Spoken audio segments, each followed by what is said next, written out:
요즘 그 페이스북에 그 시민분들 반짝이는 아이디어가 좋은 게 많아요. 바른미래당이 약칭이 없잖아요.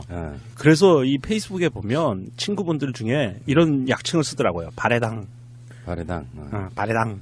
안철수는 썩 빠졌어요. 그리고 유승민과 박주선 두 사람이 공동 대표를 맡는데 일단 좀 이야기하고 싶은 게 이념은 집어넣지 않았다 그랬잖아요. 좀 더 정확히 말하면 여러 가지 이념이 있겠죠. 뭐 진보적 경제 노선이나 복지 노선 같은 것도 있지만 햇볕이라는 말을 뺐습니다. 공식적으로. 그러니까 햇볕 정책을 개선하지 않는다는 것이죠. 지금 유승민은 정반대의 인물이잖아요. 가시적으로 핵에 대한 처리에 대한 게 없으면 북한을 완벽한 적으로 대한 정책이 유승민의 정책이고 그러면 이제 햇볕 정책이란 햇볕 정책의 원래 색깔이란 그런 거예요. 북한이 조금 잘못해도 그들의 상황을 봐서 우리가 햇빛을 지속적으로 비춰줌으로써 양지로 나오게 하자 이런 개념이거든요. 그러니까 조금 더 한 단계 높은 수준의 같은 민족으로서 그들을 우리가 보살피자 이런 의미가 포함되어 있단 말이에요. 햇빛 정책은. 근데 그걸 뺐단 말이죠. 그러면서 지금 푸시하고 있는 밀고 있는 그들의 단어가 중도라는 표현을 쓰더라고요. 중도의 뭐 어쩌고저쩌고 중도개혁. 중도개혁이란 말이 뭐예요 근데 여러분들 보시기에. 그 안철수의 극중주의를 계승한 정신 아닐까요? 아무것도 안 하는. 예. 아무것도 안 하고 있지만 더 격렬하게 아무것도 안 하는 이런. 공동대표 박주선과 유승민이 한 발언을 보면 명확하게 그게 의미가 나와요. 박주선은 이렇게 얘기합니다. 쪼개진 나라의 갈라진 민심의 적대적 경쟁의 장을 반드시 고쳐내고 말겠습니다. 이게 뭔 소리죠 이게? 쪼개진 나라의 갈라진 민심의 적대적 경쟁을 이거 말이 안 되는 말을 하고 있으면서 의회 쪼개진 나라의 갈라진 민심의 적대적 경쟁의 나 미치겠네. 적대적 경쟁의 장을 반드시 고쳐내겠다는 거는 이게 적대적이지 않은 경쟁을 하는 아름다운 모습을 보여주겠다는 게 아니고요. 이거 적대적이라는 건 부사. 그래서 경쟁의 장을 꾸며주는 거거든요. 그러니까 경쟁의 장을 없애겠다는 거예요. 그럼 뭐예요? 이거는 자유당과 합당을 완벽하게 설명하는 하나의 문장이에요. 우리는 하나의 정당을 꿈꾸겠어. 대한민국에. 이런 말인 것 같고요. 유승민은 더 무섭습니다. 이 사람은. 사즉생의 결기를 다집시다. 우리는 죽음의 계곡을 반드시 살아서 건널 것입니다. 아직 유승민 입장에서는 이렇게 말할 만하죠. 지금 지방선거에서 어떻게 될지 모르잖아요. 이번에 뭐 그 통합을 했다고 해서 그 통합의 결과로 지방선거에서 좋은 성적을 거둘 거라는 게 보장된 게 아니잖아요. 상황은 똑같아요. 그 통합하기 전이나 통합하고 나서나 뭐 정치적인 지형이 변한 게 아무것도 없고 뭐 지지율이 급격하게 올라갈 일도 없고 그래서 죽음의 계곡이라는 표현은 굉장히 정확한 사실인식, 현실인식인 것 같아요. 아니 이 죽음의 계곡이라는 말이 이게 성경에 나오거든요. 이게 돌아가신 분의 이렇게 그 예배를 봐줄 때 돌아가신 분 앞에서 할 때 그 나와요 그게 찬송가 같은데 차라리 유승민이 죽음의 계곡을 살아서 넘기 위해서는 소망교회 가서 기도를 드리는 게 빠르죠. 아니 그런 말도 어울리잖아 유승민한테는. 왜 그러냐면 그러니까 보수 개혁이라는 게 일단 국어 사전에는 없어요. 아직 우리나라에서는 정착되지 않았어요. 보수 개혁이 어떤 의미인지를 누구도 모르고요. 어쩌면 논리 모순일 수도 있어. 네, 논리 모순이 있는 거고. 그다음에 이제 보수 개혁을 주로 썼던 애들이 한나라당에서 새누리당 넘어올 때, 새누리당에서 자유한국당 넘어올 때 계속 보수 개혁 뭐 이런 얘기를 했단 말이에요. 그 말을 또 다시 갖다 이제 쓴 건데 어쨌든 제가 아까 얘기한 대로 유승민의 정치적 노선은 제가 볼 땐 속미주의자예요. 유승민은 속미주의자입니다. 숙미도 아니고 속미예요. 예. 뼛속까지. 그런데 그런 의미였어? 네, 그런데 어쨌든 제가 볼 때는 왜 그러냐면 최근에 유승민의 워드를 보면요. 동북아 평화도 없어. 오로지 트럼프하고 거의 맥락이 같은 말을 하고 있거든요. 그런데 이게 과연 보수인가? 보수라 하면 적어도 민족적 성향을 좀 띠고 있어야 돼요. 제가 자유한국당을 극우라고 얘기한 건 자유한국당의 정치 정신이 거의 대부분이 자세히 보면 아베와 비슷해요. 실제로 그래요. 아베가 주장한 걸 그대로 제가 볼 때는 모방하는 겁니다, 지금. 그런데 유승민은 트럼프를 모방해요. 왜 그러냐면 지금 트럼프와 유승민이 주장한 북한 대북 관계를 한번 비교를 해보면요. 어쨌든 지금 이번에 펜스도 문재인 대통령한테 무릎을 꿇었잖아요. 사실상. 그런데 그 전에 주장을 보면 강대강을 주장하고 있거든요. 절대 핵을 제외하고는 남북 대화를 할 수 없다 이렇게 얘기했죠 유승민이. 그런데 문재인 대통령이 어떻게 만들어냈죠? 펜스를 어떻게 설득했죠? 이렇게 설득했단 말입니다. 일단 핵을 제외하고 남북한이 대화한 후 핵을 문제로 미국과 북미 대화를 이끌어낸다. 이 원칙을 만들어냈단 말이에요. 그럼 유승민은 볼 때 초등학생도 안 되는 겁니다. 그러면 얘 키워드는 누군가가 미국에서 지령에 내린 그 말을 그대로 번복해서 하는 것밖에 안 되는 수준에 굉장히 저렴한 수준에 생각도 없고 그러면 문재인 대통령이 이렇게 대북 정책을 얘기할 때에는 사실상은 유승민 정도라면 읽어드려야 됩니다. 아, 동북아 평화와 아까 햇볕 정책도 얘기했지만 사실은 동북아 평화에 기여하고 있거든요. 그다음에 이것이 어쨌든 우리 한민족이 갖고 있는 고유의 평화에 대한 오랜 DNA를 전 세계에 알리겠다는 데 목적이 있었단 말이죠. 근데 이런 깊은 철학은 없고 오로지 저렴한 트럼프와 주장을 같이 하고 있는 걸 봐서 이건 보수가 아니고요. 사실은 포장된 극우 세력이에요. 이들이 무엇을 할 거냐 저는 의심만 갑니다. 저는 이런 얘기를 드리고 싶은 거예요. 왜 이 의제를 갖고 왔냐면은 보수라고 불리우는 수구 세력의 지형이 굉장히 좁아졌잖아요. 촛불을 민심을 거치면서 실제로 저는 한 1년 사이에 보수와 진보가 박근혜와 문재인 대통령이 서로 부정선거가 없었다는 가정하에도 49대 51 이런 정도 지형이었다면 박근혜 정권을 거치면서 그중에 최소한 10% 이상은 빠졌다고 봐요. 그러면 49를 가지고 있던 진보 쪽이 10 정도가 더 늘어난 겁니다. 60 가까이 돼가고 있는 거예요. 59 정도. 그 상황에서 자기들이 시장이 좁아들었잖아요. 그렇다고 어느 날 갑자기 보수를 지향하던 수구 세력을 지향하던 겉으로는 보수, 속마음으로는 수구를 지향하던 세력들이 갑자기 진보적 아젠다를 들고 나오는 건 사실 정치적으로는 불가능합니다. 말도 안 되는 거지. 그러니까 자기들 시장 내에서 밥그릇 싸움을 이제 조금 더 좁아진 상황에서 밥그릇 싸움을 하고 있는데 문제는 이 사람들의 어떤 그 뭐 이념 없음, 가치관 없음, 정치적 대체 뭐요? 요걸 비판하는 건 당연하지. 그렇지만 어떤 면에서 보면은 이게 물고 물리는 싸움 같은 게 돼버렸어요. 이제는 자유한국당은 그 시장에서 지금까지 지배적 사업자였는데 그 지배적 사업자의 주인이 사장이란 놈이 뭔가 되게 찌질해가지고 확장성을 못 내고 지금 사업이 쪼그라들고 있는 가운데 그걸 대항하기 위해서 지금 안철수가 홍준표 자유한국당이 차지하고 있는 시장을 잡아먹기 위해서 뭔가 급조를 해서 만들었어요. 아바타 유승민을 내세워서. 지금 현재로 보면 그런 거잖아. 안철수가 창당을 해놓고 유승민과 박주선을 통해 가지고 자기는 물러났잖아요. 이 상태에서는 유승민과 박주선이 안철수의 아바타인 거지. 그러니까 어떻게 해도 그 당의 가장 최대 지분은 아직까지도 안철수한테 있는 거니까요. 그래서 몇 석 되지도 않는 30석밖에 안 되는 바미당이 빵집 이름 같은 이 당이 추격해 오니까 홍준표도 여러 가지로 지금 말로 밀어내고 있지 않습니까? 근데 문제는 그 뒤로 따라오는 또 다른 사업자가 하나 있어. 민주평화당이에요. 그러니까 이 사람들이 이렇게 물고 물리는 가운데 긍정론과 부정론이 있어요. 긍정론은 뭐냐면은 자기들끼리 표 깎아먹는, 예를 들면 우리가 한참 우려했던 야권 분열, 요것을 즐길 수도 있다가 첫 번째지만 그들도 바보가 아닌 이상 공멸하는 건 막지 않을 거 아니에요. 그래서 지방선거 때부터 암묵적 연대를 할 것이다. 요걸 경계해서 암묵적 연대의 효과를 보면 결국에는 3당 합당처럼 총선 즈음에 가서는 보수 야당들이 다시 합당을 하는 형태로 총선의 결사항전의 자세로 나올 것이다. 요 이야기. 근데 너무 이렇게 인상 비평인지는 몰라도 이 SBS가 이 바른미래당 출범식을 보도하는 기사의 제목으로 제3의 길 바른미래당 출범 이종교배 정치 실험이라고 제목을 썼더라고요. 저는 이게 이 기자 최고은 기자가 그 기사를 작성했던데 이 최고은 기자 머릿속에서 나온 제목인 건지 데스크에서 달아준 건지는 모르겠지만 굉장히 부정적인 뉘앙스가 깔려 있는 거거든요.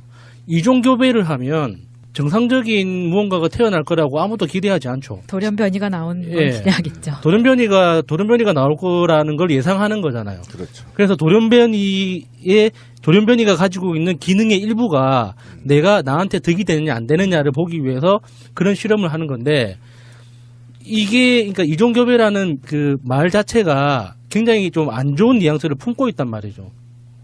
그래서 이게 우리가 이런 바른미래당에 대해서 이렇게 심각하게 이야기하면서 과연 어떤 걸 기대할 수 있나라는 굉장히 좀 허무한 생각이 들더라고요. 우리가 안철수의 그 극중주의부터 시작해서 유승민이 그 무조건 북한은 빨갱이 때려잡아야 되는 적대하는 이런 그 낡은 빈곤한 철학을 담고 있는 이 이상한 정당이 우리 정치에서 어떤 역할을 할 거라고 기대하는 건 설마 아니겠죠? 설마 아니겠죠? 그러니까 어쨌든 빈곤한 철학이라고 평가하는 것도 저는 높게 본 거라고 본 거예요. 그들이 과연 철학이 있는 것인가? 그리고 이 나라를 수권할 수 있는 능력과 그만한 이념을 갖고 있는 것인지 전혀 없거든요. 일희일비하고 그저 어떻게 하면 지방선거에 예. 몇 석이라도 좀 얻어볼까 이런 거거든요. 그러면 자기들이 철저하게 보수 개혁당으로서의 자유한국당이 극으로 가는 것을 파괴하고 그리고 건전한 보수를 통해서 새는 뭐 양날로 날아야 된다고 하듯이 그러면 대한민국의 발전에 기여할 수 있는 당으로 만들 거냐의 싹을 보면 제가 볼 땐 적어도 아무것도 없다는 거예요. 단지 욕심과 목리밖에 없는 당이다. 뭔가 미래가 없는 거다. 왜냐하면 국민들한테 꿈을 제시하지 못하잖아요. 네. 미래를 제시하지 못하는 당한테 누가 표를 주냐고요. 절대 국민은 주지 않습니다. 내가 볼 때 꼰대의 걔들은. 내가 볼 때는 아재야. 그러면 젊은 20, 30, 40대들이 볼 때는 어쩌겠어요. 완전히 개아재지. 개아재. 개저씨. 개저씨. 내가 봐도 고루한데. 예. 아까 말한 근데 그 이종교배라는 표현이 이런 거 있잖아요. 내가 확실하게 진보든 보수든 지지하는 쪽 사람은 다른 경쟁자가 우리 편에 있기를 바라잖아요. 보수 입장에서는 자유한국당 같은 거대 정당은 바미당이나 이런 정당들이 끼어드는 것 자체를 싫어한단 말이죠. 예, 그렇죠. 지지자도 마찬가지예요. 이게 이종교배에서 이 사람들을 찍어 누르는 건 우리의 이의제의 전술로는 맞지 않다는 거죠. 아무리 안철수가 싫어도 자유한국당을 견제하는 도구로서 그들이 감정 싸움이 워낙에 지나쳐가지고 다시 합당할 수 없게끔 만들어줘야 돼. 그래서 우리가 바른미래당을 끝까지 공격하는 것보다는 그들이 안철수를 공격하게끔 만들어주는 것도 좋은 전략 중에 하나다 이렇게 보는 거예요. 저는 그렇게 생각합니다. 근데 이제 문제는 결국은 안철수가 이제 국민의당 당대표를 내려놓고 바른미래당 창당식에 가서 깃발 한번 흔들어주고 그냥 사퇴한 겁니다. 내 대신 박주선 추대 이렇게 된 거란 말이에요. 그러면 안철수는 지금 공식적으로는 서울시장 이야기가 솔솔 나오고 있죠. 뭐 제 생각은 약간 좀 다르긴 합니다만 겸사겸사해서 누가 그럽디다. 안철수가 서울시장에 출마하면 대격변이래. 뭔 대격변이야. 언론들이 참 웃기지 않아요? 대격변이 일어나면 좋겠다는 바람이 섞여 있는 거겠죠. 그냥 대변 아닐까? 네. 사실 서울시장은 어떻게 보면 너무 낙관적인 전망이라고 야단을 치시는 분들도 계실지 모르겠지만 민주당 당내 경선이 당락을 결정짓는 거나 마찬가지라고 봐야 돼요. 사실 그 여러 가지 그동안의 여론조사 지표를 보더라도 민주당에 투표하겠다는 사람들이 절반 이상은 되거든요. 그렇다고 봤을 때 사실 안철수가 이번에 서울시장으로 나온다는 것은 굉장히 큰 도전이에요.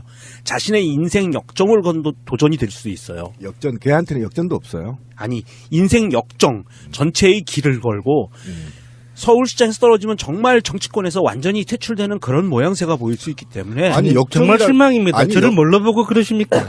그런 도전을 할 거라고. 근데 그 역정이라는 말을 왜 내가 거부망을 일으켰냐면 걔는 있잖아요. 떨어져도 바로 또 당대표 하고요. 뭐 이건 반성기 기간이 없어요. 그렇기 때문에 그냥 나왔다가 떨어지면 또 다음에 당대표 할 거예요. 뭐 이게 뭐 철학이 없다니까. 그래서 제가 그렇게 말씀을 드린 거고요. 어쨌든 저는 나왔으면 좋겠다. 나와서 평가를 받는 건 정치인한테 숙명 같은 거여서 일단 나와라. 나와서 본인이 얼마만큼의 국민의 마음을 얻는지를 판단하고 정치 향방을 결정하면 됩니다. 아니, 안철수 그런 사람 아니에요. 그렇죠. 네, 절대 안 될 것 같은 판에는 절대 기웃거리지 않습니다. 아, 그건 좀 논리적 모순이지. 그럼 안철수는 대선에 된다고 생각했을까요? 이게 만약에 안철수가 어떤 그런 도전 의식이나 정치인으로서의 어떤 자기 역사를 쌓아가는 그런 의식이 있는 사람이었으면 노봉구에 출마하지 않았어요. 근데 빠당을 키우기 위해서는 누군가가 나와줘야 돼요. 서울시장 후보는. 예. 그런데 그 중에 유승민이 나오기도 그렇고 어쨌든 안철수가 나올 가능성이 저는 있다고 봅니다. 왜 그러냐면 정당을 발족해놨으면요. 뭔가 선거에 나가야 그 또 밑에 지역구의 구청장들도 나가고 뭐라 그러죠? 조직이 구성되죠. 그렇죠. 그다음에 구의원, 시의원들도 나가기 때문에 반드시 나갈 거다. 저는 그렇게 봐요. 그래서 자기가 나가기 싫다고 해서 당에서 나가지 말라고 하겠느냐. 그러면 빠당에서 사실은 서울시장 후보가 누가 있겠냐 경쟁력 있는 사람이 없거든요. 안철수밖에. 그러면 당에서 결정해서 나가라고 할 수도 있겠죠. 근데 지금 분위기 자체가 무르익지가 않고 자유한국당에서는 아예 주자가 안 보이잖아요. 네. 계속 거론되는 사람이 뭐 나경원, 김병준, 황교안 이렇게 비호감들만. 나경원 괜찮네요. 심지어는 지금 오세훈을 지금 오세훈 괜찮네요. 다 괜찮아. 아니 오세훈은 지금 당장 왜냐하면 네. 그 무상급식으로 밥상 걷다 천 넘은 내가 봤을 때는 다시는 선거판에 나오면 안 되는데 오세훈이는 나오면 5%도 못 받습니다. 장담합니다. 5%가 뭐예요 이 양반 0.5 오세훈이지. 아니 끝판에 좀 재미있는 세훈이 이번에 또 이야기를 당 했어야죠. 바꿨더라고요. 자유한국당 들어갔던데. 예. 예. 그러니까 들어가니까 홍준표 입장에서는 이제 먹을 건 없고 영양가도 없고 사실은 무슨 뭐 유전자 조작식품 같은 건데 밥상에 올라오니까 좋다고 막 오세훈이가 있고 나경원도 있고 뭐 황교안도 있고 김병준도 있다고 하는데 이건 좀 지들 꿈이고요. 실제로 안철수가 그 판을 흔들 수 있는 부분은 이제 박원순 시장과의 관계에 있어서 그렇죠. 박원순 시장은 대선 경선까지 안 뛰신 분이에요. 중간에 포기하셨잖아. 그렇죠. 대선 주자가 선거판에 뛰어들면 안철수가 서울시장 후보에 뛰어들면 역으로 보수의 판이 커져요. 무슨 말이냐. 보통 사람들 착각에는 있잖아요. 지금 민주 진보 세력이 표라고 생각하는 거예요. 안철수에 대해서. 그러니까 질이 멸렬해 있어서 아 이번에는 서울시장 못해 라고 주저앉아있던 샤이는 아니었지. 그냥 주저앉은 암묵적인 표들이 안철수가 이 판에 뛰어들므로써 우리가 잘하면 이길 수도 있겠네 하고 표들을 이렇게 세워주는 역할을 하는 거예요. 안철수가 당선됐고 자기 입장만 생각해서 당선되는 게 문제가 아니라 자기가 나가는 순간 판이 흔들려요. 지금까지의 판이 흔들려서 이게 어떤 딜령이 될 수도 있고 또는 그거 있잖아요. 선거 캐치프레이즈를 7년 전엔 내가 양보했다. 7년 후엔 박 시장이 양보하라. 이렇게 할 수 있단 말이에요. 정말 실망입니다. 아니 그 얘기 하겠죠. 네, 그 얘기 하겠죠. 그런데 이번에 평창올림픽에서의 어떤 시민들 의식이 많이 달라진 걸 봐요. 이렇게 금메달이 아니어도 괜찮다는 그런 어떤 선수들의 과거 노력을 더 들여다보고 거기에 격려하는 모습들을 보면서 저는 시민들이 정치에도 그 똑같은 수준의 성숙이 있다고 봅니다. 촛불을 통해서. 그래서 이게 지금 현재 여당이 그러니까 압도적인 지지율과 이렇게 여러 가지 유리한 면이 있어서 약간 나태하게 보일 수도 있어요. 시민들 눈에. 하지만 정말 이 정책을 바라보는 시선이 훨씬 더 많아질 거라고 보거든요. 그래서 만약에 푸나님 말씀대로 안철수가 여기 이 판에 뛰어들므로써 전체 판이 흔들릴 수도 있지만 결국에는 민주당 내에 여러 좋은 인물들이 내놓고 있는 정말 좋은 정책들이 많아요. 그러니까 민병도 의원도 그렇고 박영선 의원도 그렇고 박원순 시장도 그렇고 정말 너무 좋은 정책들을 많이 내놓고 있기 때문에 그 정책만 가지고도 충분히 시민들을 설득을 할 수 있을 거라고 봐요. 그래서 저는 뭐 오세훈이 뛰어들든 안철수가 뛰어들든 안철수는 절대 안 뛰어들 거라고 봐요. 지 손해보는 짓은 절대 안 하기 때문에. 하지만 안철수가 뛰어든다고 하더라도 그렇게 큰 변화가 있을 거라고 생각하지는 않습니다. 전 아직까지 서울시장 갈 것처럼 해서 결국에는 송파을 재보궐 나간다고 보는 사람이에요. 보는 사람이긴 한데 안철수가 정치적으로 그렇게까지 이용해 먹을 수 있는 머리가 될까? 나는 그게 궁금한 거예요. 사실은 그런 거지. 정치는 지금 이제 문재인 정부 여당에서는 그런 꼼수를 안 쓰잖아요. 예전 같으면 진작 민주평화당 사람 다 들어왔다 지금. 최소한 막 140석 이렇게 만드는 거 쉬웠을 거라고 생각이 들어요. 바른미래당도 안 가고 평화민주당도 안 가는 사람들은 왜 무소속으로 남아있겠어요? 거치지 않고 바로 들어갈 생각이 있는 거지. 여당이 되고 싶은 거지 사실은. 몸을 깨끗하게 준비하려고. 그렇지. 더 이상 오염시키지 않겠다. 이런 거고요. 안철수가 갖고 있는 이제는 희화화 돼버린 캐릭터. 홍준표만큼이나 이상하잖아요. 이게 막 희망이 생기고 이런 게 아니라 고집불통 소년을 보는 것 같아요. 9살짜리. 안초딩이란 말이 그냥 나온 게 아니었고요. 딱 그것도 쟤 뭐야? 딱 이거죠 진짜. 그런 면에서 보면은 뭐 우리 쪽 진영에 박원순, 박영선, 민병두, 우상호, 뭐 전현희 또 누가 있나요? 정봉주 이렇게 다 나가겠다고 하시는 분들이 있어요. 뭐 여러분 또 더 계시는데 죄송합니다. 지금 제가 까먹어서 다 기억 못해요. 김신비도 있고. 저 양반에 동사무소장 뭐 그런 거 안 하나? 자, 알겠고요. 어쨌든 출마는 자유입니다. 어쨌건 그러고 보니까 이제는 그 상황 관리를 잘해야 됩니다. 당이 민주당이 상황 관리 잘해서 다른 이물질이 끼어들지 않도록 하는 그거에 더 중요하다고 생각해요. 미도 아니고 송미예요. 뼛속까지.